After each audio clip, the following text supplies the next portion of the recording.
What's up, everybody? This is PrefixWiz coming at you with another Unity tutorial. Continuing our series on grab bags, we are going to talk about interactive GUIs with no code today. Counting double-digit thousands.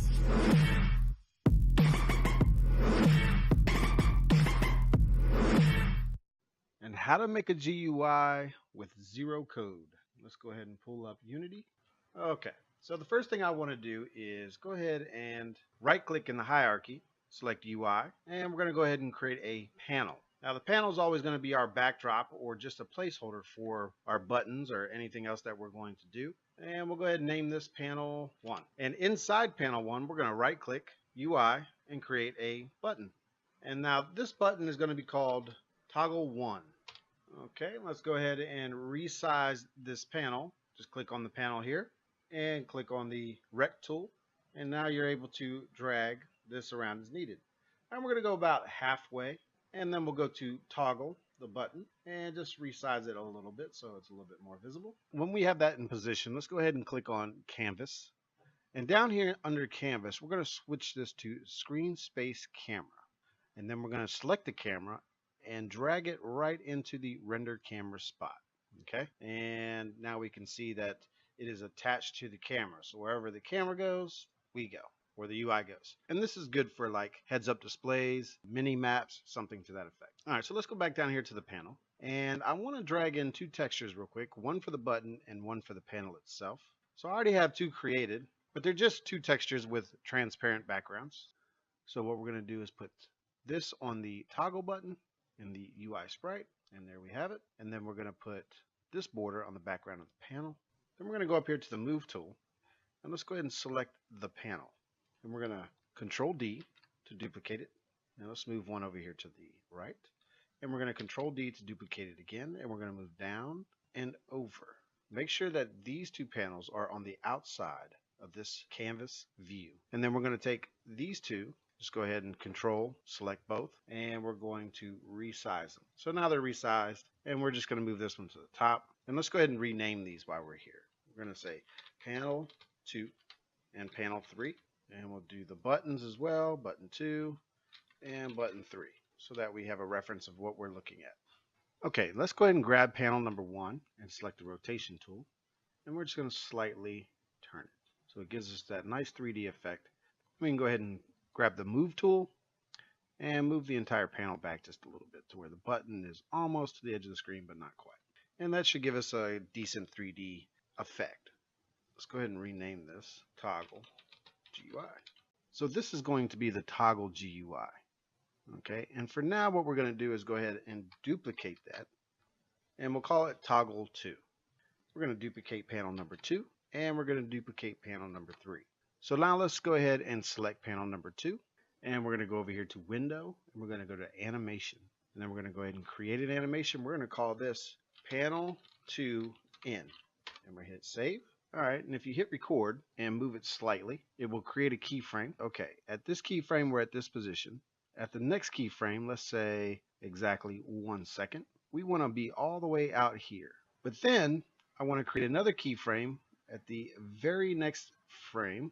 In half a second, we're going to settle in at where we need to be in position. So as you can see here, this is what it looks like. And we're going to come back to about right there. So that's going to be what, 110? And that's where we want to settle down. So if we were to hit play, we'll see it loop. It'll come into the view. It'll go a little bit further than it needs to be, and it will come back.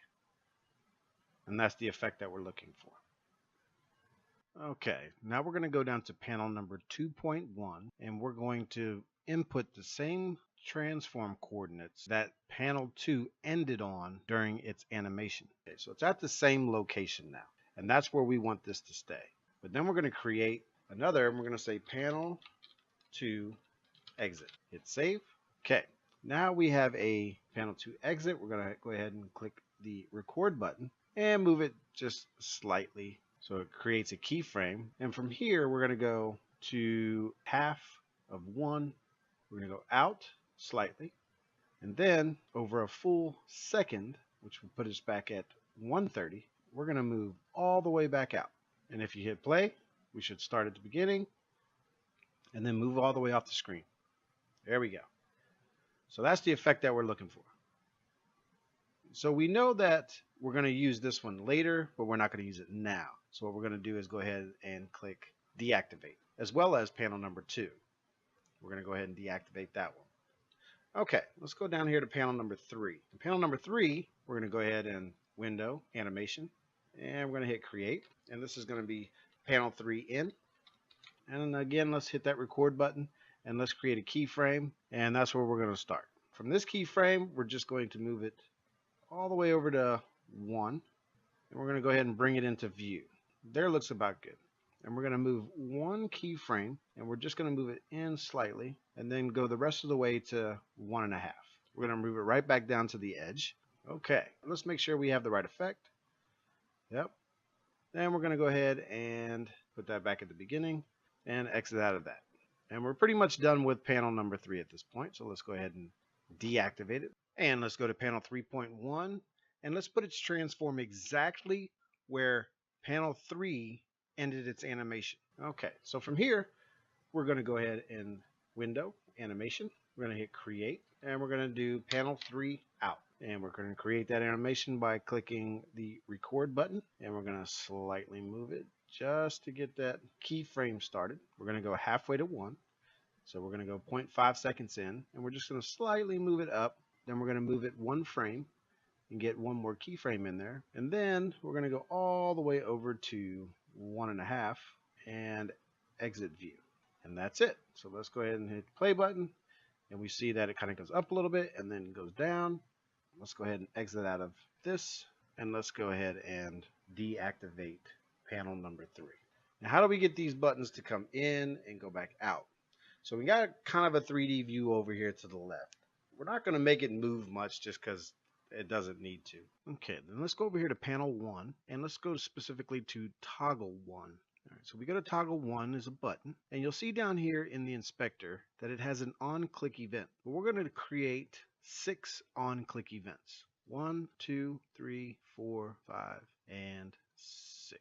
And we're going to place toggle 1, toggle 2, panel 2, panel 2.1, panel 3, and 3.1 in each of these game object references. So toggle 1, toggle 2, panel 2, panel 2.1, panel 3, and panel 3.1. Now, since we're not using any scripts, we can use the built-in functions that Unity already has associated with on-click events. So what we're going to do is use toggle 1 to turn on and off game objects to give it the interactive feel that we're looking for. So when we click toggle 1, we want to turn itself off. So let's go to set active bool, and it's already on, so we're just going to leave it unchecked, which means it's going to be turned off. Toggle 2 is already off, so we're going to want to turn that on by checking the box. Panel 2 and panel 3 is what we want to turn on. We're going to leave panel 2.1 and 3.1 checked off. So let's go to game object, select bool. We're going to turn on panel 2, and we are definitely going to turn on panel 3. And we're just going to leave that like it is for now, and we will come back to panel 2.1 and 2.3. Then we're going to go to toggle number 2. So what we want in toggle 2 is the same way we set up toggle 1. And we also want all the functions to be active bools.